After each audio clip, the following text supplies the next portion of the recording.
बिस्मिल्लाहिर्रहमानिर्रहीम। अस्सलाम वालेकुम स्टूडेंट्स। आज जो हमारा नेक्स्ट टॉपिक है that is about continuation of previous topic. उसमें हमने एंड्रोइशियम और गायनोइशियम में बात छोड़ी थी।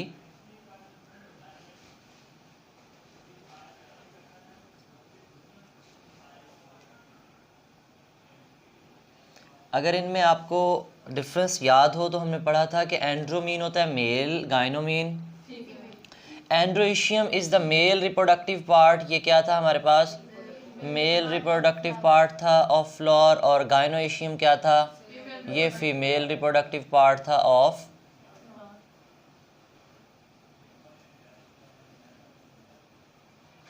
Of flower. ठीक है। कल फिर हमने एंड्रोइशियम ड्रा किया था। हमने कहा था ये हमारे पास एंड्रोइशियम है और ये हमारे पास गायनोइशियम का एक इंडिविजुअल यूनिट है। ऐसे ही था। ये हमने कहा था मेल रिप्रोडक्टिव पार्ट है, ये फीमेल, ये स्टेमन है, ये कार्पल है। स्टेमन में कहा था फ्री एंड पे हमारे पास एक छोटी सी थैली बनती है जिसको हम पोलन सैक का एंथर का नाम देते हैं। उसमें क्या होती है?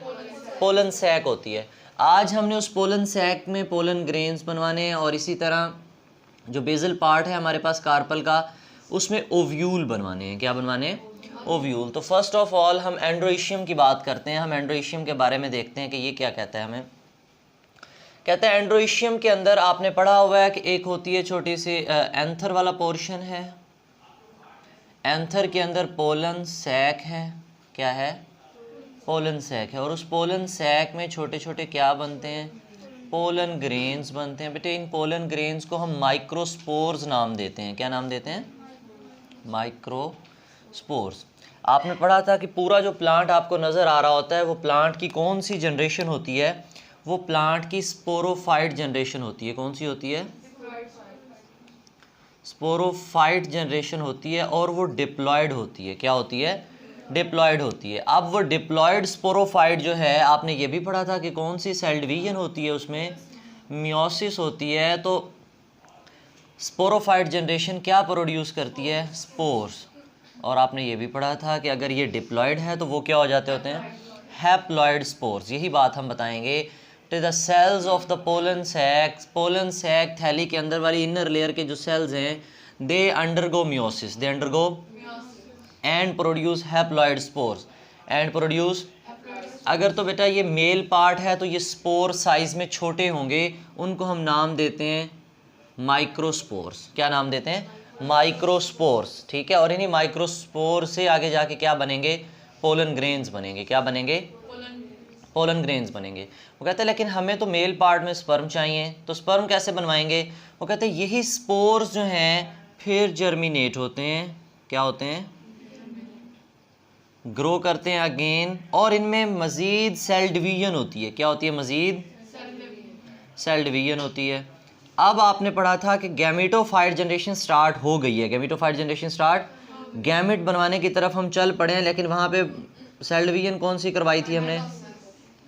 माइटोसिस के ज़रिए जो एक इंडिविजुअल स्पोर है आपके पास, सेल है, वो दो हिस्सों में तकसीम होता है। दो न्यूक्लियस बनते हैं उसके बड़े बड़े। एक आपके पास, वैसे तो सेल खुद छोटा है, बड़े से मुराद ये है कि दो वाज़ेह स्ट्रक्चर आपको नज़र आना शुरू हो जाते हैं, ऐसे आम हालात में नहीं, माइक्रोस्कोप के नीचे। तो उनमें आपके पास एक होता है ट्यूब न्यूक्लियस। क्या होता है? और दूसरा होता है आपके पास जनरेटिव न्यूक्लियस।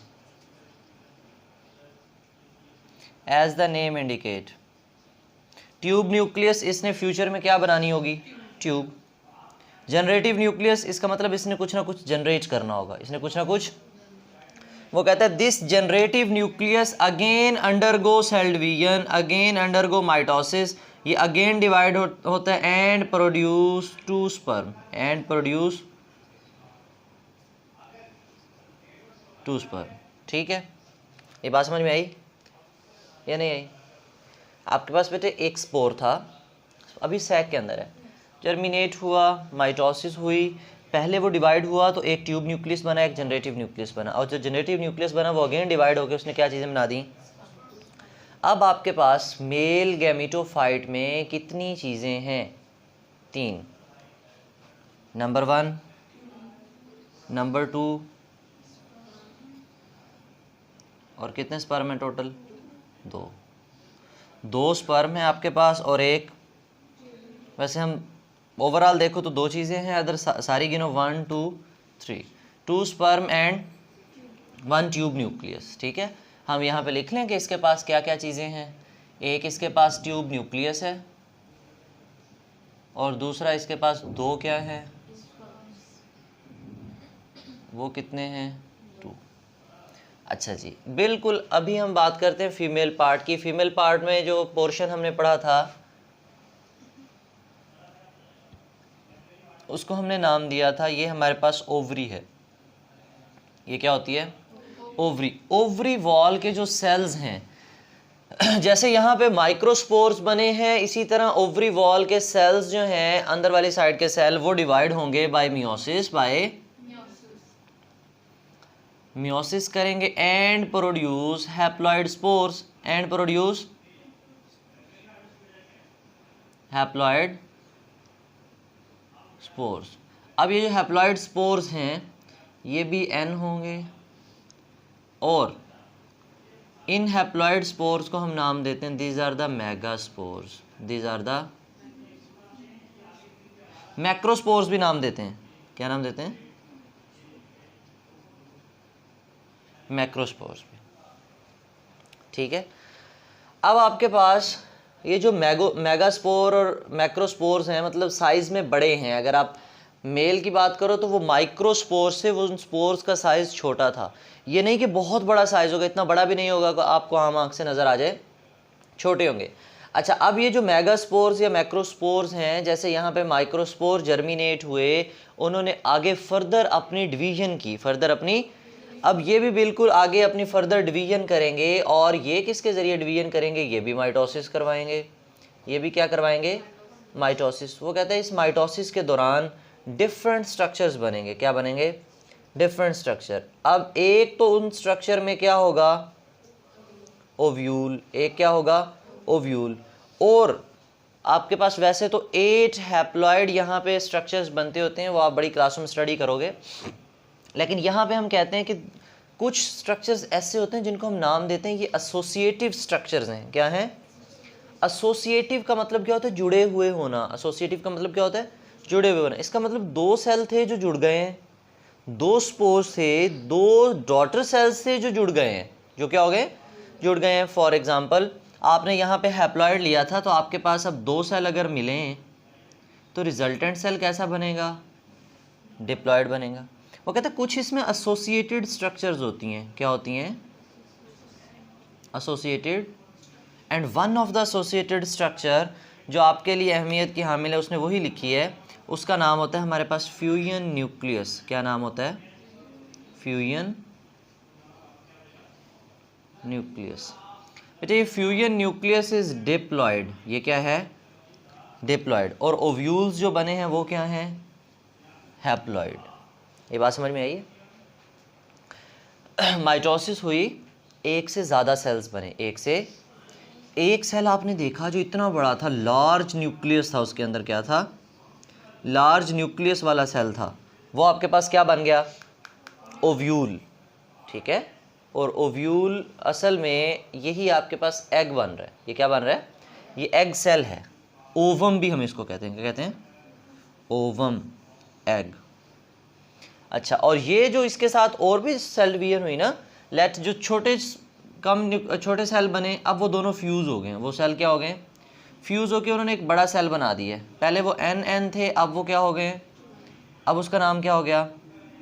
ये एसोसिएटेड स्ट्रक्चर हैं जो इस ओव्यूल के साथ मौजूद होते हैं। इस ओव्यूल के साथ और भी होते हैं स्ट्रक्चर। ठीक है, लेकिन ये आपने एक स्ट्रक्चर की एग्जांपल पढ़ी जो कि क्या है, फ्यूजन न्यूक्लियस। ये बात समझ में आई।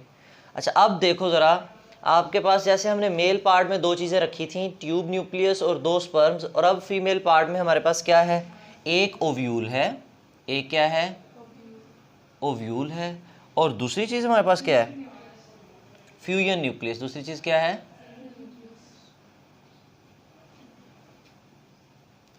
अच्छा, ओव्यूल हैप्लॉइड है, फ्यूजन न्यूक्लियस डिप्लॉइड है। ठीक है, अब ज़रा इस बात को गौर से समझना है आपने। हम चले थे गैमेट्स बनवाने, तो गैमेट्स हमारे बन गए, गैमेट्स बन गए। फॉर्मेशन ऑफ गैमेट का स्टेप पूरा हो गया, फॉर्मेशन ऑफ गैमेट का स्टेप। अब अगली चीज़ है fusion of gamete. The fusion of gametes is called fertilisation. Fusion of gametes is called fertilisation. ये वाला पोर्शन आ रहा है, कितना आ रहा है?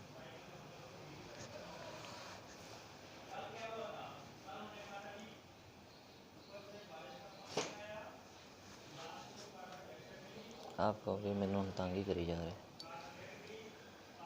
कंफर्टेबल बैठी हो? हाँ चलो इतना काफ़ी है। अच्छा बेटे, अब हम जाते हैं ज़रा फर्टिलाइजेशन की तरफ। अब हमने फर्टिलाइजेशन करवानी है, ठीक है। ज़रा यहाँ पे देखो, ये वाला जो पोर्शन होता है आपके पास स्टार्ट में, ये पैक है, बंद है, ठीक है। बात समझ आ रही है? इसमें से कोई चीज़, हर ऐरी गैरी चीज़ इसके अंदर दाखिल नहीं हो सकती, इसके अंदर दाखिल नहीं हो सकती, ठीक है। जब आपने यहाँ पे, वो कहता है अब आपके पास पोलन ग्रेन्स पक गए हैं, एंथर राइप हो गया है, अब ये ब्रस्ट कर जाएगी, पोलन सैक क्या कर जाएगी, ब्रस्ट कर जाएगी, और पोलन्स रिलीज़ हो जाएंगे। पोलन्स क्या हो जाएंगे? रिलीज़ हो जाएंगे। अब वो रिलीज़ किस फॉर्म में होते हैं? वो बर्ड्स, इंसेक्ट्स के साथ भी लग के आ सकते हैं, वो हवा भी ला सकती है उन्हें, वो पानी में स्विम करके भी आ सकते हैं। मोसिस फर्न्स के पढ़े थे आपने। अब लेट के यहाँ से ब्रस्ट हुए और पोलन ग्रेन्स जो हैं वो आ रहे हैं, और पोलन ग्रेन एक थैली में होंगे, और उसमें कितनी चीज़ें होंगी? 2 स्पर्म होंगे और एक ट्यूब न्यूक्लियस होगा। काफ़ी सारे होंगे वैसे तो, लेकिन हम एक की बात कर रहे हैं, ठीक है। जो एक पैक आएगा हमारे पास, उसमें एक ट्यूब न्यूक्लियस होगा और साथ में 2 स्पर्म होंगे, ठीक है। अब वो कहते हैं जैसे ही अपने रिस्पेक्टिव स्टिग्मा के ऊपर ये पोलन ग्रेन्स पहुंचेंगे, तो जो ट्यूब न्यूक्लियस है आगे आगे रास्ता बनाना शुरू कर देगा। हम ज़रा यहाँ पे देख लेते हैं। जो ट्यूब न्यूक्लियस है आगे आगे, लेट के ये ट्यूब न्यूक्लियस है, ये ट्यूब न्यूक्लियस आगे आगे क्या बनाना शुरू कर देगा? रास्ता। और यहाँ पे कौन पड़ा हुआ है? ओव्यूल पड़ा हुआ है, ठीक है। Tube nucleus makes a tube. Tube nucleus क्या बनाता है? ट्यूब बनाता है, और उस ट्यूब का नाम होता है पोलन ट्यूब। क्या नाम होता है? Pollen tube. यही पढ़ा ना, ट्यूब न्यूक्लियस क्या बना रहा है? ट्यूब बना रहा है। इसके अंदर एक सुराख बना रहा है, लाइन बना रहा है, जिसके अंदर पीछे पीछे क्या आ रहे होंगे? स्पर्म्स आ रहे होंगे। कितने स्पर्म्स आ रहे हैं? 2, ठीक है। 2 उसमें क्या आ रहे होंगे? स्पर्म आ रहे होंगे। ये हमारे पास ओव्यूल है। ये क्या है? ओव्यूल है। इसके अंदर यहाँ पे हमारे पास ये ओव्यूल वाल की बात करें, जैसे वहाँ पोलन सैक थी, यहाँ ओव्यूल वाल है, उसके अंदर से जो है ये पोलन ट्यूब इसके अंदर पेनिट्रेट कर गई। ये अंदर एग सेल भी पड़ा हुआ होगा और साथ में फ्यूजन न्यूक्लियस भी पड़ा होगा। एग सेल भी पड़ा होगा और फ्यूजन न्यूक्लियस भी पड़ा होगा। पहले जो फर्टिलाइजेशन होगी, अब फर्टिलाइजेशन का मतलब क्या है? स्पर्म को आप मिलाने जा रहे हो, फ्यूजन ऑफ गैमेट्स हो रही है, ठीक है। अब एक स्पर्म आया, जो पहले आए पहले आओ पहले पाओ, ठीक है। जो पहले पहुंच जाएगा वो जाके एग को फर्टिलाइज कर देगा। किसको फर्टिलाइज कर देगा? जब एग को फर्टिलाइज करेगा तो वो किस में कन्वर्ट हो जाएगा? जाइगोट में कन्वर्ट हो जाएगा, ठीक है। एक दफ़ा फर्टिलाइजेशन हो गई। 1 sperm fuses with egg and produce, ये क्या था? हैप्लॉइड। ये क्या था? ये क्या हो गया? डिप्लॉइड, ठीक है। 1 sperm fuses with egg and produce diploid zygote. लेकिन एक स्पर्म तो रह गया ना अभी, और इसमें क्या चीज़ रह गई? Fusion nucleus. ओव्यूल में, ओव्यूल के स्ट्रक्चर में ही जो एग था वो तो फर्टिलाइज हो गया, वो तो क्या हो गया? फर्टिलाइज हो गया। अब वो कहता है सेकेंड स्पर्म वो किसके साथ मिलेगा? फ्यूजन न्यूक्लियस के साथ।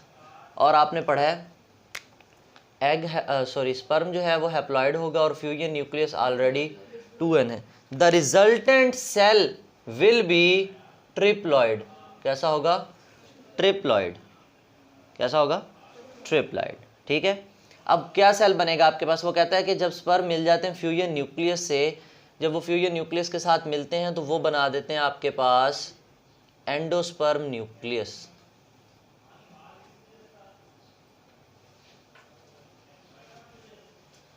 Endosperm nucleus. और endosperm nucleus is actually triploid. ये क्या होता है?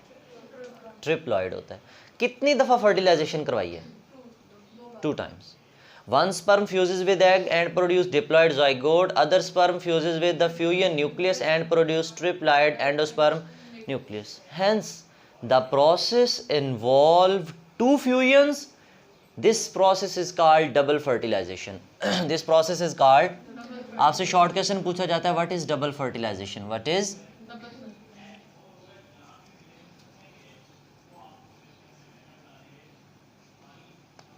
ये बात समझ में आई है या नहीं आई? The process involve how many fusions, two, this is called double fertilization. अच्छा अब आगे की कहानी ज़रा सुनना। फ्लोर में जिन जिन तमाम जो पार्ट से उनका काम ख़त्म हो गया, पेटल्स ख़त्म, सेपल्स ख़त्म, फर्टिलाइजेशन होगी तो मेल पार्ट का काम भी ख़त्म। अब सिर्फ कौन बाकी बचेगा, फीमेल पार्ट बाकी बचेगा। अब उसके अंदर ज़रा देखो, एक आपने जाइगोट बनवाया है और एक आपने एंडोस्पर्म न्यूक्लियस बनवाया है। याद रखना बच्चा, जो जाइगोट है इज़ कन्वर्टेड इनटू एम्ब्रियो, इधर लिख लेते हैं, zygote is converted into embryo. क्या होता है, एक छोटा सा, अगर प्लांट है तो छोटा सा पौधा होगा, ये प्लांटलेट होगा बहुत छोटा सा, जिसने आगे जब दोबारा बीज उगेगा तो वो उसी पौधे ने क्या होना है, बड़े होना है। Zygote is converted into embryo, क्योंकि जाइगोट में माइटोसिस स्टार्ट हो जाएगी। और आपके पास जो एंडोस्पर्म न्यूक्लियस है, it is converted into endosperm tissues. ये किस में कन्वर्ट हो जाते होते हैं, and these tissues are triploid and store food. और क्या स्टोर कर रहे होते हैं, फूड स्टोर कर रहे होते हैं। ठीक है, किसके लिए, for the growing embryo, for the growing embryo. उस एम्ब्रियो को क्या प्रोवाइड कर रहे होते हैं, फूड प्रोवाइड कर रहे होते हैं। ये बात समझ में आई है या नहीं आई? डबल फर्टिलाइजेशन शॉर्ट क्वेश्चन आज लिख लोगे। अब नेक्स्ट जब आप सीड का स्ट्रक्चर पढ़ोगे तो यहीं से ही हमने सीड का स्ट्रक्चर बनाना है।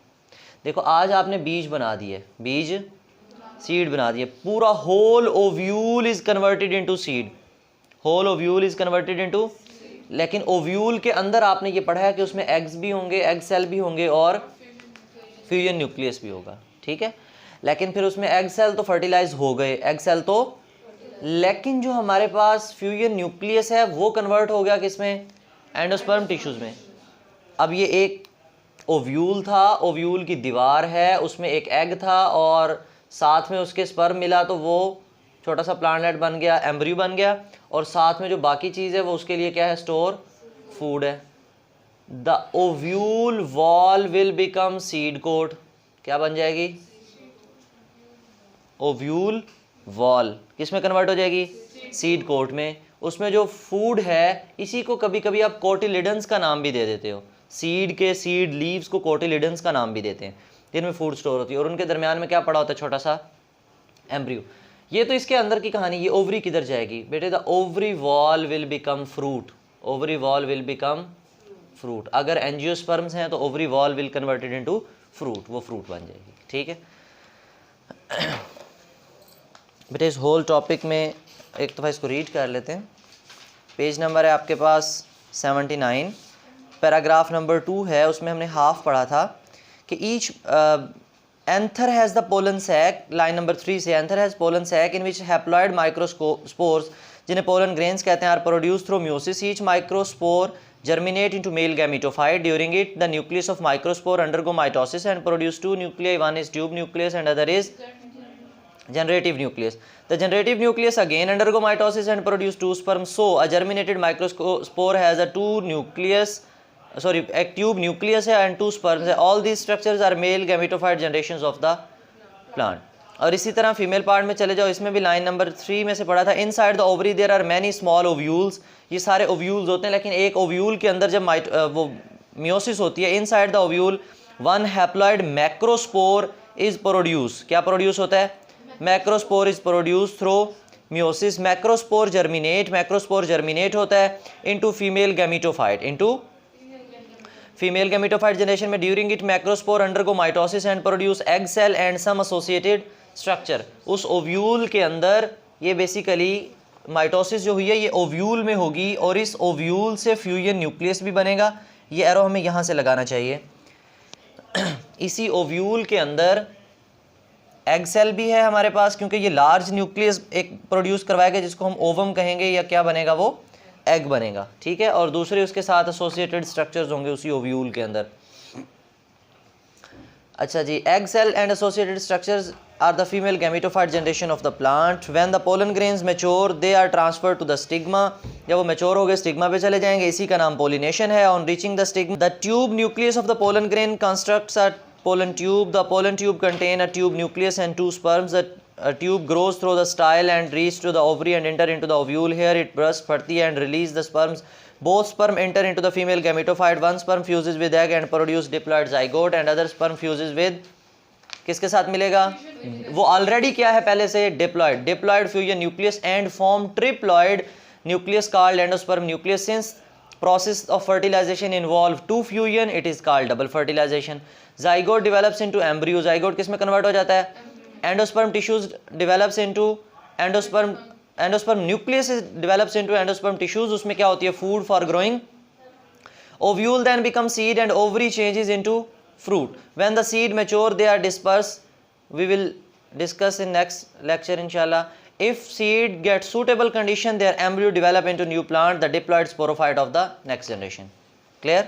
Whole topic में आपका क्वेश्चन हो तो आप कमेंट सेक्शन में पूछ सकते हो. Thank you. अल्लाह हाफिज़.